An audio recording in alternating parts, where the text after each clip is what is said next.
Network 18 के rising Bharat कार्यक्रम में पीएम मोदी ने विपक्ष पर हमला बोलते हुए कहा कि मुझे विपक्षी पार्टियां गालियां देती हैं, मुझे औरंगजेब कहकर नवाजा गया। दूसरी तरफ हमारे जो विरोधी हैं वो भी नए कीर्तिमान बना रहे हैं।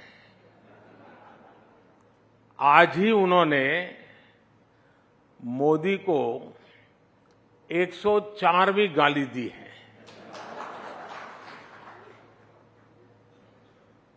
औरंगजेब कहकर नवाजा गया है। मोदी की खोपड़ी उड़ाने का ऐलान किया गया है।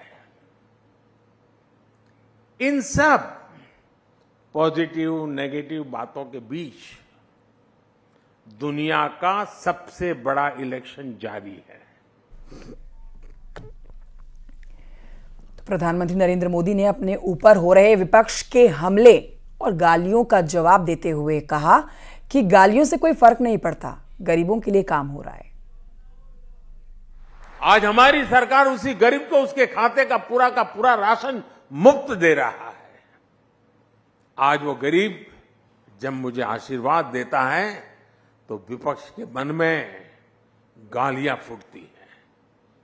मेरे लिए भी गालियां, वो गरीब मुझे आशीर्वाद देता है इसलिए उस गरीब को भी गालियां, लेकिन गालियों से कोई फर्क नहीं पड़ेगा। देश ने तो मन बना ही लिया है। फिर एक बार तो नेटवर्क 18 के राइजिंग भारत कार्यक्रम में गृह मंत्री अमित शाह ने चुनावी बॉन्ड के सवाल पर कहा कि सुप्रीम कोर्ट के फैसले का सम्मान है। चुनावी बॉन्ड से चंदे में पारदर्शिता आई है। पहले चुनावी चंदा कैश में आता था, लेकिन चुनावी बॉन्ड से काले धन पर रोक लगी है। सबसे पहले जो मुद्दा इस चुनाव के पहले जो गर्म हो गया है वो है इलेक्टोरल बॉन्ड्स का मुद्दा। तो इलेक्टोरल बॉन्ड्स के बारे में मैं ये पहले आपसे जानना चाहता हूं कि आपकी क्या प्रतिक्रिया है। आपको क्या लगता है कि इससे ब्लैक मनी वापस आएगा? जो कॉन्फिडेंशियल नाम थे लोगों के, जिस वजह से लोगों ने इलेक्टोरल बॉन्ड्स खरीदे, वो आज जो है सब सामने आ गए हैं। तो क्या ये उचित है और आप इसके बारे में आगे क्या सोचते हैं?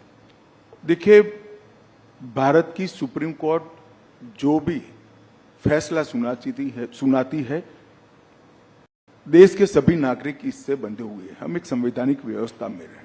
मैं सुप्रीम कोर्ट के फैसले का सम्मान करता हूं, मगर मेरा व्यक्तिगत मत जरूर देना चाहता हूं कि बॉन्ड से काला धन समाप्त होने के कगार पर था और इस फैसले से चुनावी व्यवस्था में फिर से काले धन का दबदबा बढ़ेगा।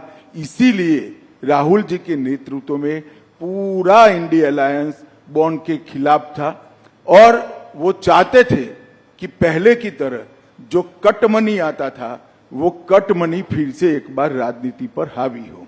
अमित जी, कुछ पार्टीज ने अपनी जो है लिस्ट ऑफ डोनर्स को घोषित किया है। क्या आप कोई भारतीय जनता पार्टी भी ऐसा करेगी? भाई क्या घोषित करे हो? कल सारा घोषित हो जाने वाला है। मैं आपको बताने वाला हूं, बताने जा रहा हूं, घोषित कल होगा। ये मुंह नहीं दिखा पाएंगे, इंडिया अलायंस मुंह नहीं दिखा पाएगा। जब पता चलेगा कि कहां से जब पता चलेगा चंदा कहां से आए।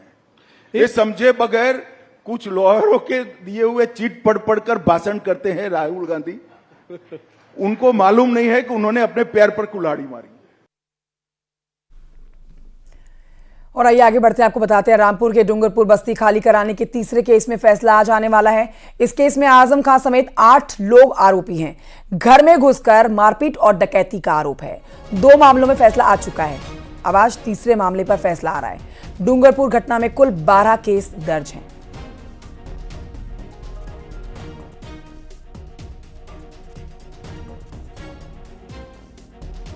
तो आज इस मामले पर आएगा फैसला। चाक चौबंद सुरक्षा व्यवस्था की गई है कोर्ट परिसर के बाहर, जैसे कि हमारे सहयोगी ने बताया था। और देखिए, इसी सुरक्षा व्यवस्था के बीच में ही आजम खां एक बार फिर से कोर्ट में पहुंचेंगे, जहां पर यह तीसरा मामला डूंगरपुर केस से जुड़ा हुआ, और इस पर क्या सजा दी जाती है ये देखना बहुत जरूरी होगा। बहरहाल आपने देखा कि दूसरे केस में 7 साल की सजा और 2 लाख रुपए का जुर्माना गया है आजम खां पर।